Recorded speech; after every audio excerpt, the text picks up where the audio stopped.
तो संपूर्ण पवित्रता माना संपूर्ण वफादारी। वफादारी होगी तो फरमानवरदार होगा। उस संबंध के आधार पर जो फरमान है उसको पालन करना मेरे लिए सहज हो जाएगा, है कि नहीं? तो ये चेक करो, मेरे सर्व संबंध बाबा के साथ है या कोई संबंध अभी भी देहधारियों के साथ जुड़े हुए हैं। अगर देहधारियों के साथ मेरे कोई ना कोई संबंध है तो माना मेरी संपूर्ण वफादारी बाबा के साथ तो नहीं रहेगी, एक संबंध की भी कमी हो जाएगी। और बाबा ने यही बच्चों को कहा कि बच्चे, अष्ट की माला में आना है तो ये संबंधों की वफादारी ही हमें अष्ट की माला में ले आएगी। ब्रह्मा बाबा का नेचुरल रूप से सर्व संबंध एक बाबा से था। मम्मा का, दादियों का नेचुरल रूप से सर्व संबंध एक बाबा से था। तो पवित्रता माना ऑनेस्टी। ये पवित्रता के अलग अलग स्वरूप है, रियलिटी, रॉयल्टी, ऑनेस्टी, ये सारे पवित्रता के ही स्वरूप है। तो ये संपूर्ण पवित्रता उसको कहा जाए जहां मेरी संपूर्ण ऑनेस्टी, वफादारी, हर संबंध की वफादारी बाबा के साथ हो। अगर देहधारी मुझे खींच रहे हैं तो माना कहीं ना कहीं वो कमी हमारे जीवन के अंदर है जरूर। इसीलिए हम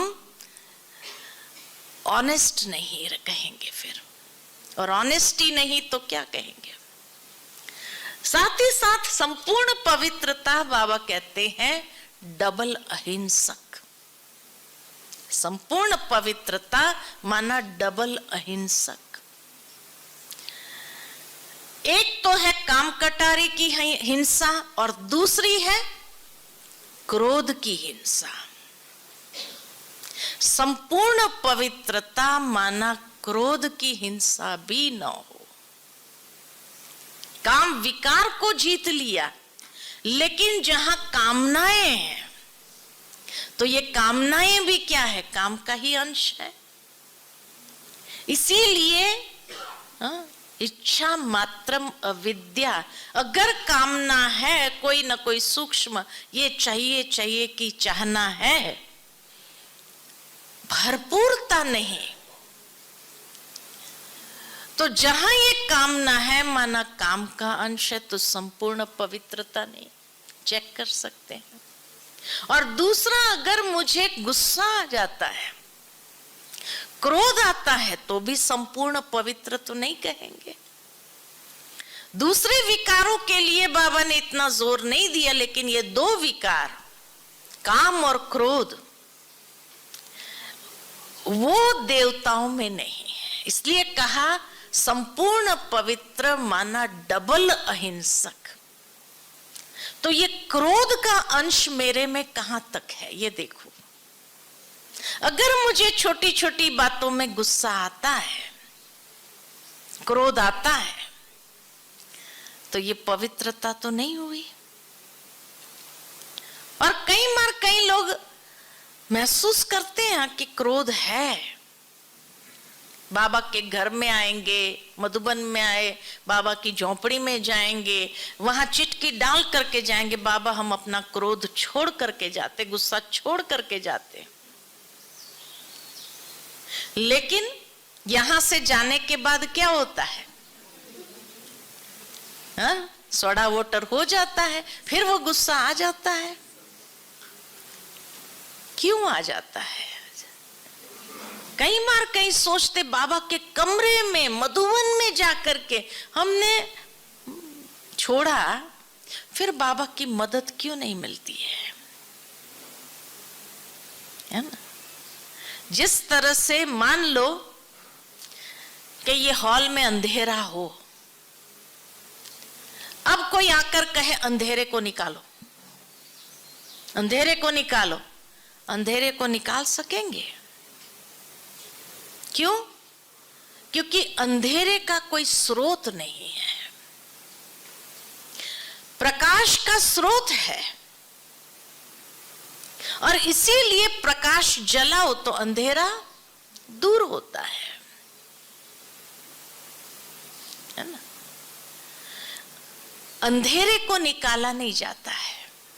इसी तरह ये कमजोरी जो है, क्रोध की, रोब की, गुस्से की, ये जो कमजोरी है अभी तक, आप संकल्प करके जाते हो बाबा मैंने दे दिया, लेकिन जिसका स्रोत ही नहीं उसको कैसे देंगे? कमजोरी का स्रोत है नहीं है, शक्ति का अभाव यही तो कमजोरी है। और इसलिए शक्ति का स्रोत है बाबा, कमजोरी का स्रोत नहीं है।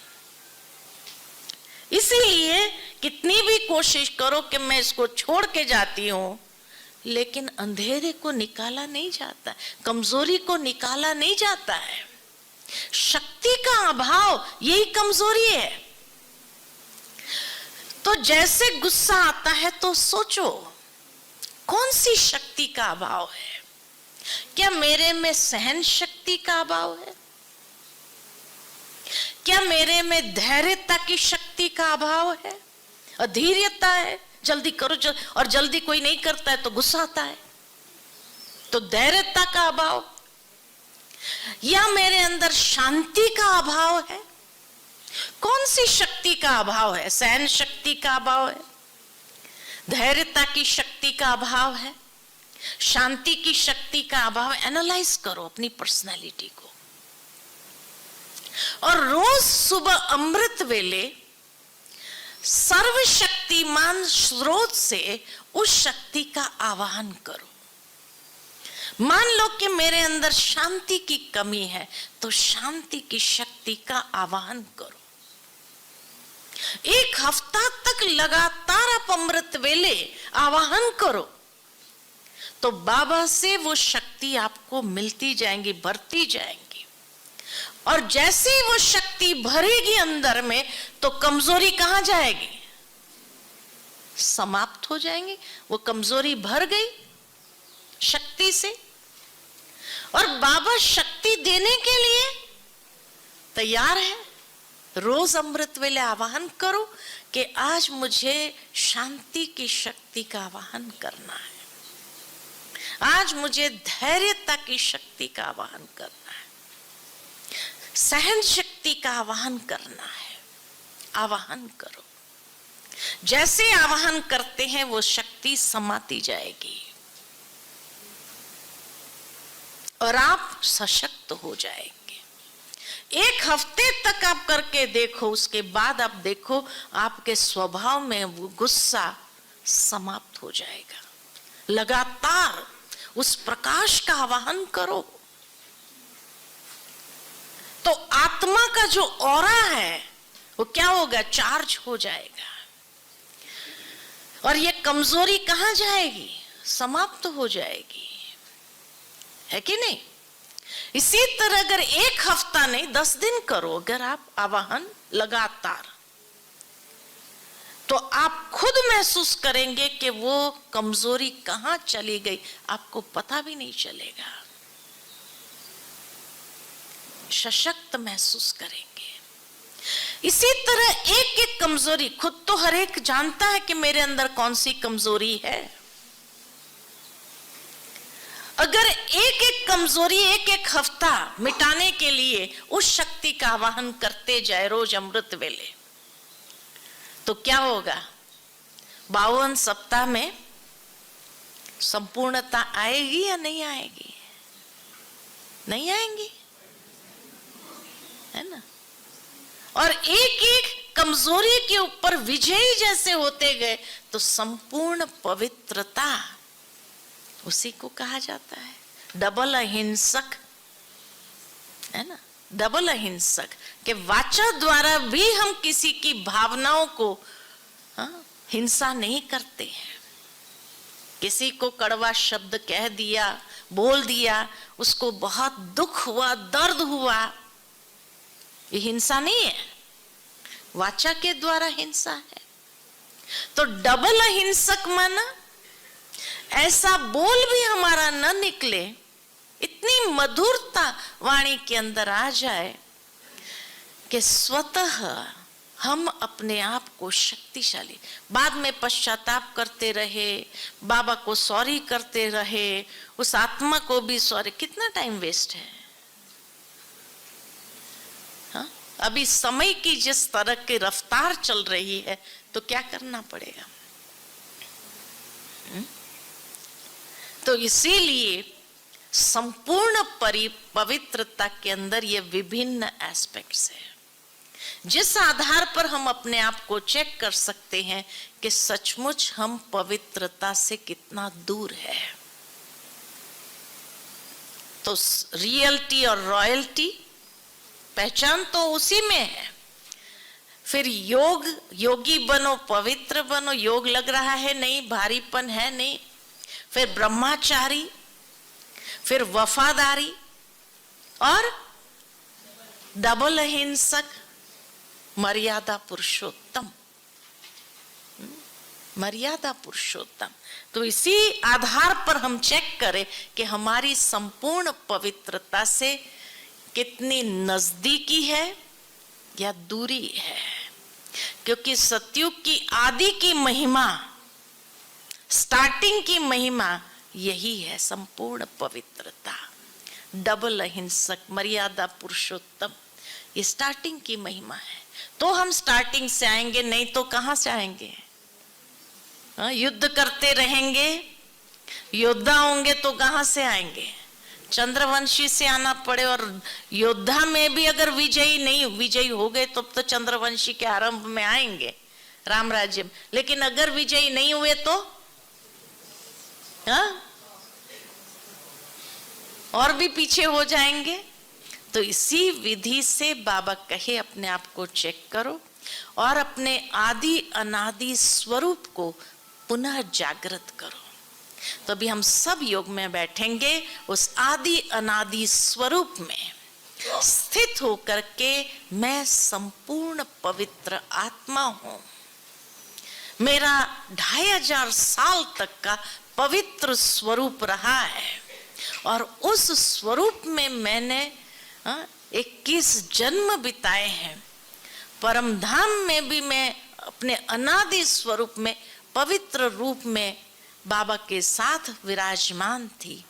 अपने आप को उस स्वरूप में ले चले।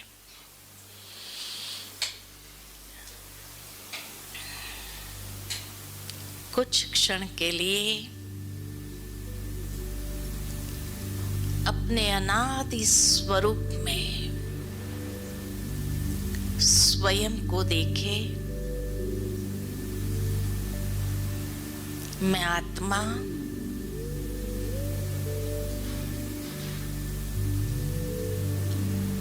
परम पवित्र परमात्मा की संतान, पवित्र स्वरूप हूं।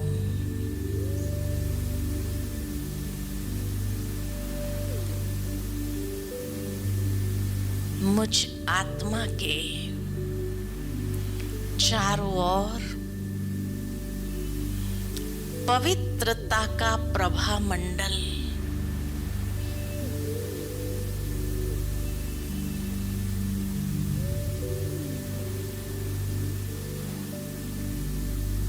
चमक रहा है।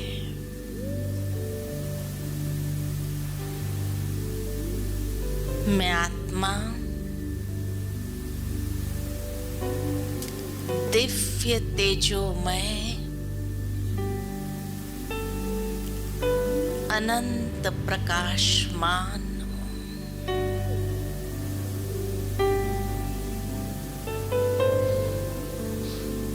निराकारी दुनिया में मैं आत्मा अपने उस निराकारी स्वरूप में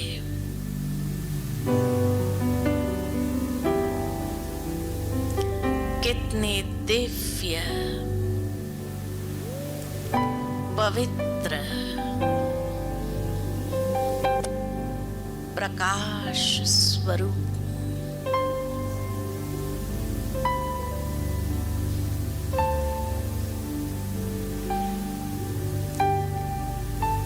परम धाम से मैं आत्मा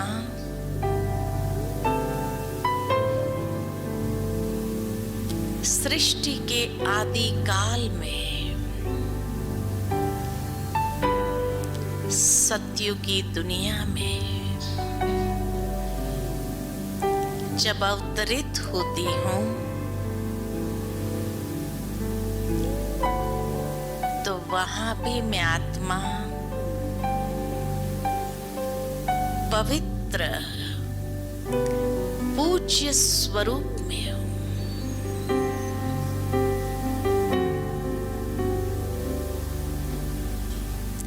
देवता स्वरूप है मेरा।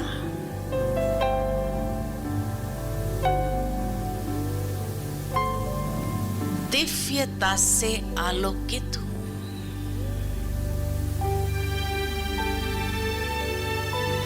कितना दिव्य सुंदर स्वरूप है मेरा।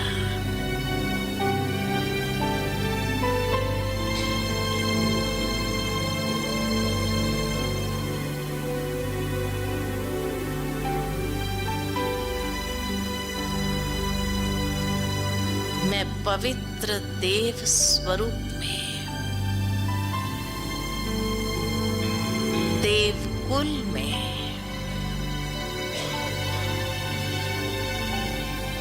21 जन्म सदा सुख और शांति का अनुभव करती हूँ।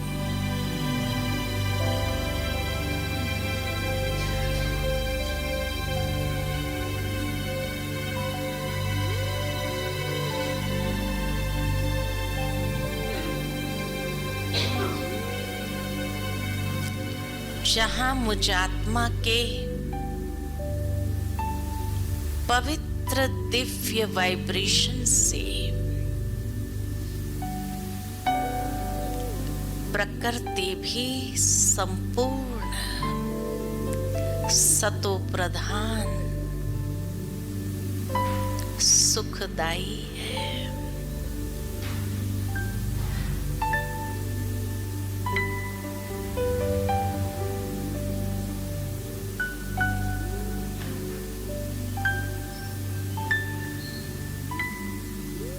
और उस सतो प्रधान प्रकृति से बना हुआ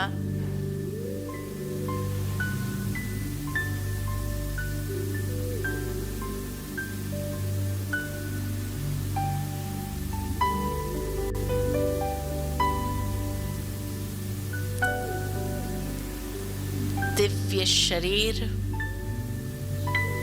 अति सुंदर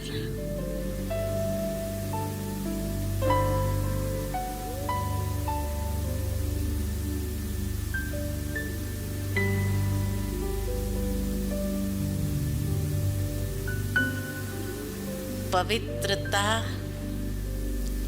जहां जननी है सर्व गुणों की, और इसीलिए मैं सर्व गुण संपन्न स्वरूप में हूं।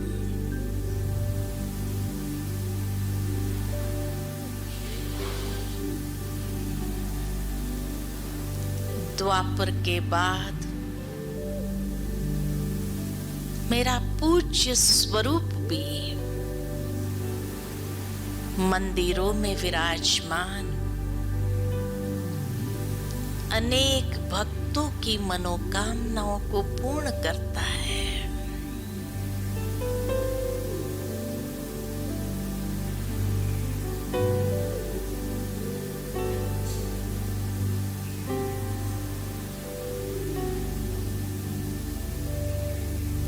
कितनी पवित्रता से भक्त पूजा अर्चना करते हैं।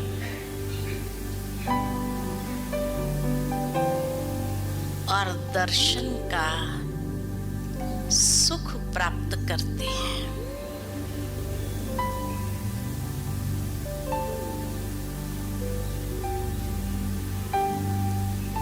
और अभी संगम युग में बाबा ने मेरी पुनः उस श्रेष्ठ स्मृति को जागृत किया।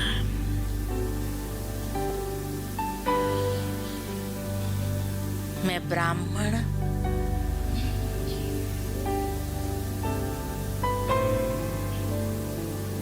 ब्रह्मा मुख वंशावली पवित्र ब्राह्मण देव के रूप में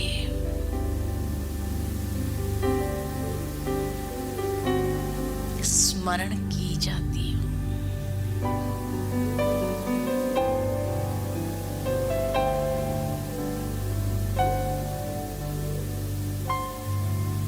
बाबा ने मुझे ब्रह्मचारी बना दिया।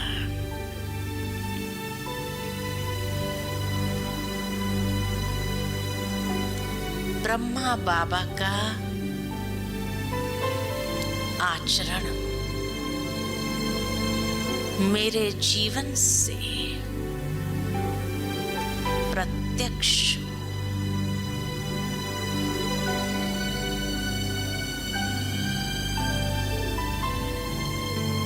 जिसकी रचना इतनी सुंदर,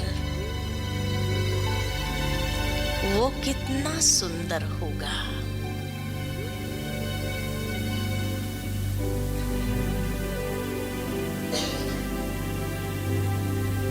और अभी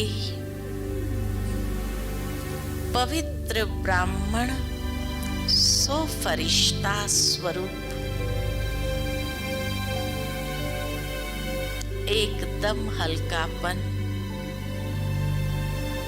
न्यारा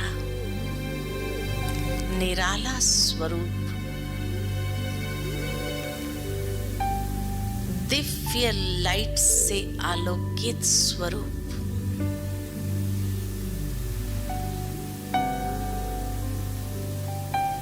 एकदम हल्कापन, सूक्ष्म वतन में बाबा के संग मैं फरिश्ता,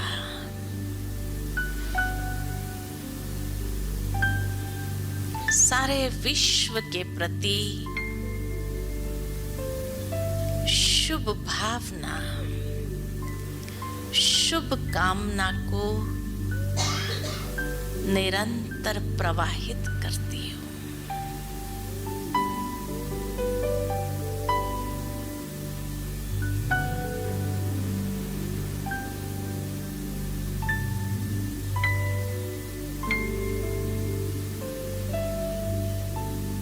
और धीरे धीरे इस फरिश्ते चोले को भी छोड़कर अपने निराकारी धाम में संपूर्ण पवित्र रूप में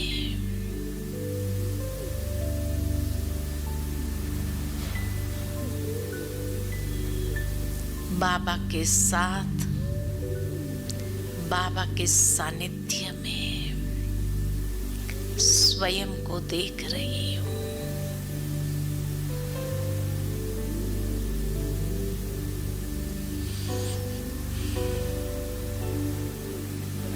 ओम